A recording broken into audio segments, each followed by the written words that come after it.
started. This presentation is very, very brief.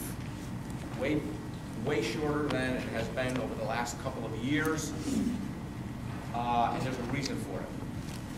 The reason is called election law, and years ago when we presented information, we could say just about anything we want. We can advocate in various ways for upgrading our systems, but now once the law is like this, once the date is set for a referendum, we can no longer advocate for or against the projects. All of our information has to remain neutral. So this is a little risky even because I can and we can only answer questions a certain way. Some questions we cannot answer. So you might feel frustrated. I am as well. However, that is the case. Okay. What we're going to be doing basically is we're going to go over just. Chris is going to go over some of the systems that we have, identify the systems that are projected to be upgraded. We'll go over the projected construction phase. We'll go over the amount of money, the cost for each one of those projects. And the other thing that we'll do is, good evening, Mayor. The other thing that we'll do is we'll go over how the payback of that debt is going to be done. Okay? What I'd like to do is, it's such a short presentation, I'd like to get through the presentation and then we could address your questions. Okay?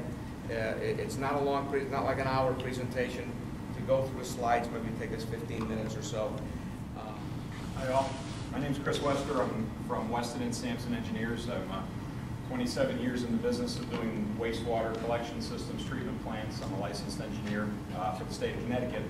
And we've been working here with the city for many, many years now, understanding and helping the city understand and helping folks in the public understand what the system's all about, how it works, and what upgrades and changes may be needed. This slide here represents a very brief, very schematic overview of what the wastewater collection system is, in case you're not familiar with it. Way over on the left side, you can see what represents the typical houses, residences, commercial businesses, things of that nature that produce wastewater.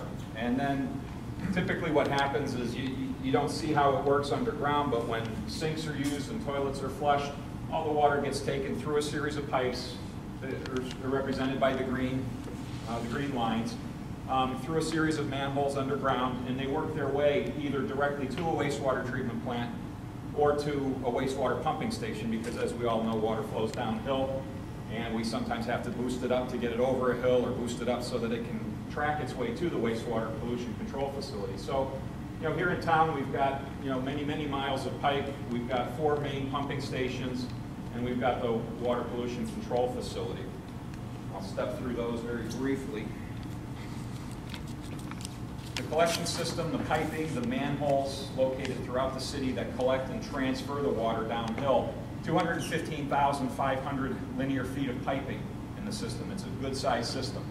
Approximately that equals about 41 miles of sewer. Okay, it's a small, dense city with a lot of piping. When the water makes its way downhill, it needs to get boosted uphill so that it can reach the next point to start trickling down, or so that it can go right into the treatment plant. The city operates and maintains 4 pumping stations: South Division, Burkeville, Roosevelt Drive, Patty Ann Terrace. Okay, some of those are part of the referendum, and there will be money spent, hopefully, on repairs. Down on Caroline Street consists of an intake structure where all the water collects in and gets boosted up into a series of treatment tanks where the wastewater is treated and the pollutants are removed. The treatment plant is full of pumping stations and mechanical equipment, also, some of which is going to be subject to improvements through the referendum. So when we look at what the referendum consists of, you can see the various components that are targeted for upgrades. Roosevelt Drive Pumping Station, the Forest Main Division Street Pumping Station, Burkeville Pump Station. solids handling systems within the plant itself. So the upgrades total $8.94 million. Improvements along Route 34, another $3.6 million. And financing for $500,000, totaling over $30 million worth of improvements. That's the subject of the referendum itself. Chris, you want to explain what a force main is? In case people maybe are not, absolutely what a force main is. Yeah, the sure. second item. Two different types of pump or of piping in the system. Gravity collection system obviously flows downhill using gravity. When the wastewater gets to a pumping station, a pump will force the water up, and then it's forced through a force main, which is a pipe that is able to take pressure, so that as you're pushing that water uphill under pressure, it's a different type of pipe than the gravity collection system. It's stronger, it's more beefy, because it's under pressure while the water's being pushed uphill. Various components that are slated for upgrades, and it shows them in relation to how much they cost way on the right and when they would be scheduled to be worked on should things move forward. So you can see that many of the components are in design right away. That's the green that you see along the left edge of the chart over here. Okay. The blue represents when various components are going to be under construction. Following design, they go into construction. So you can see that if things move forward sometime around 2016, through most of 2016 and 2017 is when you'll see the majority of the construction on the various components taking place. What we have is a couple of purple squares that you can see under Roosevelt Drive and under the Route 34 sewer replacement. Those involve coordination with Connecticut DOT. There is other DOT work taking place in those areas. So we've got some slide in the schedule so that we can make sure that they're properly coordinated and taking place, so that when DOT's construction is ready to hit the road, we've got everything ready to move along with it. Okay. So we went through a number of scenarios on how to pay back the capital costs. Presented to all of them, and this is ultimately what we decided on. We broke all the residential units into a single family would equate to 1 unit, 2 family, 2 units, and so on. Condos, each condo equals 1 unit. And what that means is how much you're going to pay back. When you get to the mixed use and commercial, mixed use is like if you have a storefront with a house on top, not a common feature. What happens when you get to that is, because you have some big users, like the hospital per se, it wouldn't be fair to charge them 1 unit. They have, because they're probably like 300 units. So we did a flow-based calculation for them. We took the average flow for a residential property, which is 153 gallons per day. This is last year's flow. Divided that into their annual flow and figured out how many units that equates to. So those commercial properties get a fixed rate of whatever that equation is. When you break that down, it's a majority of residential units. So 5,358 residential, 193 mixed use, and the commercial is 1,208, which there's not that much commercial units, but that's what their flow equates to, about 150 gallons per day. So that gives us a total of 6,831 units. And what we do is we take that number and divide it into our annual payback for the capital recovery fee, and that's what it comes out to.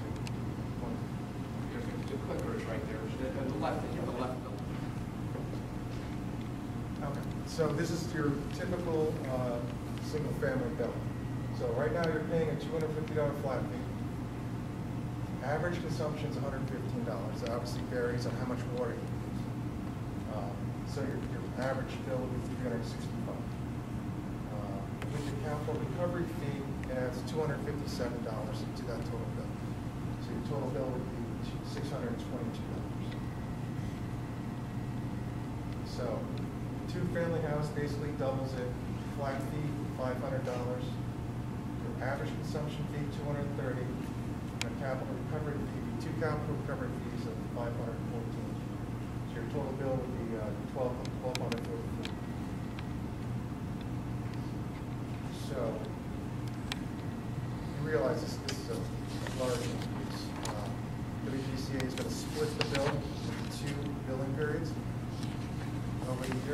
and spread out the payments, so it's not due in July, but it's in September or March. We'll do the two bills.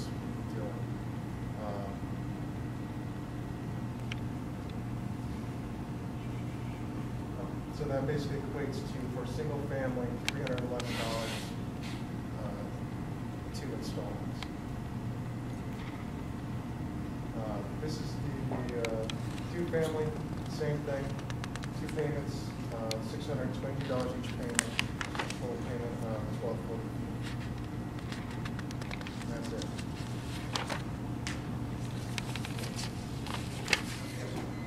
Yeah, my name is Steven Spadina. I'm a homeowner here in Derby since '05. And I understand this is a necessity in terms of the development of our community, in terms of bringing in business to build our tax base, something that must be addressed. You have to stop addressing the problem with families. Okay. I have a comment and I have a question. I didn't see three families in a presentation. Now, am I to assume the cost for three families would be even more than two family? Yeah. Yeah, so it would be 3 capital recovery units. Okay. So I'm a homeowner. I own a home on Capitol on Atwater Avenue since '05. When I first bought the property in '05, my sewer tax was a little over $600 a year. Currently, I pay close to $1,000. Now, here's my comment. I don't think basing increases solely on the fact of what type of dwelling is fair. I understand the logic, the reasoning behind it. A one-family home typically has fewer people in it, there's less sewer usage. Two-family would have more people, and so on.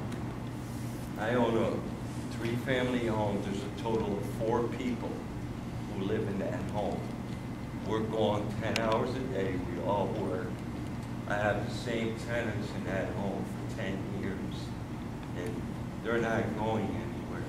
So, in reality, I think my water consumption at that property is probably a lot less than a lot of one-family homes. So I think, in my opinion, a better representation of sewer usage would be water consumption. Sometimes you flush the toilet using your water. Because for me to be exposed to this type of increase when my water usage is probably less than most one-family homes, I just don't think it's fair. So that's one of the questions that we can answer. I appreciate that, and I did get your email. I was the one that responded to your email from one of our aldermen.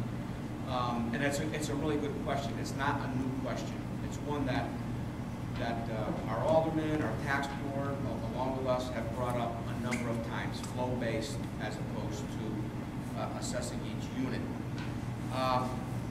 We came to the conclusion that going by flow-based, and you can add, you can jump in here, going by flow-based would make our revenue very inconsistent. It would change on an annual basis, and would certainly put us at risk in being able to pay back our debt service. So, and then on top of that, we did have a lot of input from people that, in fact, they wanted to know what their bill was going to be, as opposed to not really knowing from year to year. So we wrestled with this a number of times. So your question is certainly a salient one, a valid question, and we did work this through. And when we took a look not only at the numbers, but we looked at the inconsistency of the revenue coming in, it wasn't possible to do it that way. So that's the answer to that question. One of the reasons we went with this is because it's a capital cost, and it's not really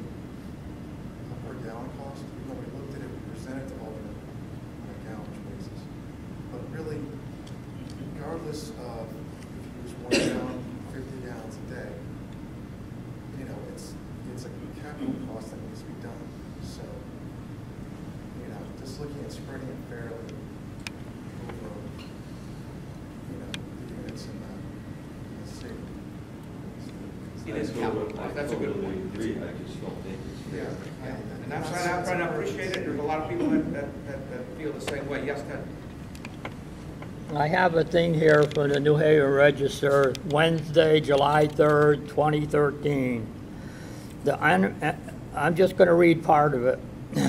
The environmental engineering and consulting firm of Teague and Bond of Middletown survey multiple sewer rates in Connecticut every 2 years, included in that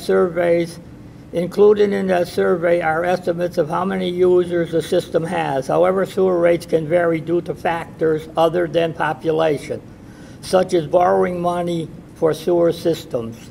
So and then it goes down here. According to 211 Teague and Bond survey, a city that has around 29,900 users, Torrington, with around 31,000 users, charges $196 sewer use fee for $213.14 per single-family resident. Norwalk, which is around 80,000 users, charges $285. Shelton, with 24,000 users, charges $198. Farmington, with 24,000 users, charges $282. Middlebury, with $100 single-family resident. On the opposite side, some areas have higher use fees than Milford, West Haven. 50,000 users charge $408. Now, I mean, we got 6,000 users. My God, I don't know. $31 million? That's one of the problems. We don't have a lot of users. Well, why should the price be so I high? can't address the question concerning... You just said you did Patty Ann. Wait a minute. You just said you did Patty Ann Terrace, right? You rebuilt it for $300,000, right? So how could Roosevelt Drive cost $10 million? Well, a simple question. The projects vary so much. In that case, I think that's just explanation. I think I could just explain briefly. That's looking really apples and oranges. We're talking basically about our system. The pumping station up on Patty Ann Terrace was a very small one, although it looks impressive. It's a very small one, and we were able to do it within our budget. Yeah, but you just said the ones up on the hill are gravity fed.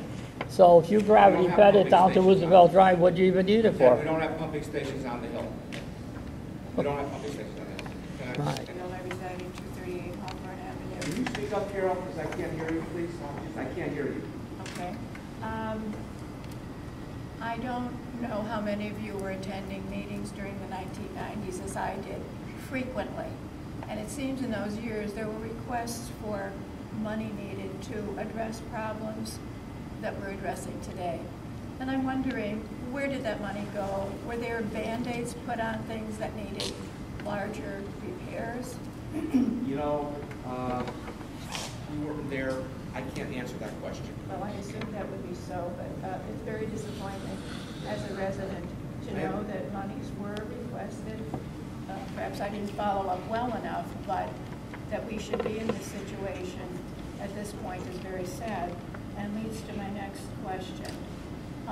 When Derby so generously allowed Orange to have access to our water system in order to build the homes at the corner of Grassy Hill Road and Route 34, I wonder, as that was being negotiated, did anyone have the forethought to look ahead and say, if you want to, if you need to use our water system in order to go forward, what are you going to do for us? And that would be the developer, the contractor, and I understand that there was some fee for each unit. That was there were certain units to be built initially. I don't look over at that because I miss the open space, but I understand from those who watch what's going on there that they continue to dig foundations. So if there were fees arranged for what was in the original plan, is something being done so that we have some revenue from the initial? I could probably address that question because it doesn't really affect the revenue. because it was just as as I was coming on with WPCA. If I'm wrong, today, just correct me, because I want to make sure the information is right. Everything that you stated was in fact so. The upfront fees for Orange to connect to Derby, just the upfront fees were some $750,000. So we were able to obtain substantial amount of upfront fees, which helped us to greatly within our infrastructure with a number of projects. As well, the second part of your point there is that every single foundation that you see, however many units it is, pays an additional hookup fee when they do hook up. So yes, we continue to get revenue from that, and it was substantial. Do you want to add something? I have They're another going to question. be paying the same capital recovery fees as the rest of the attorneys. And they'll be paying the same thing as But the more users you pull in the system, it softens the blow for everyone else. I realize it's a lot of money, but without Orange, we'd be 140 less units in our capital recovery that much more. Well, I'd like to think there would have been some way for people who are, I understand the price of those homes is in the $400,000 range. I'd like to think that they could generously contribute a little bit and so more. they are in Derby as well. But we can't distinguish No, I know. how, because of I know, but that's Orange. I'm just saying, they wouldn't have put up the frame or dug a foundation if it hadn't been for what we were able to do. And I appreciate the $750,000. I'm happy that that's in our coffers, and that it did pay for some things. But it's disappointing then to know that we still have this substantial project to take on. I guess $750,000 wasn't enough.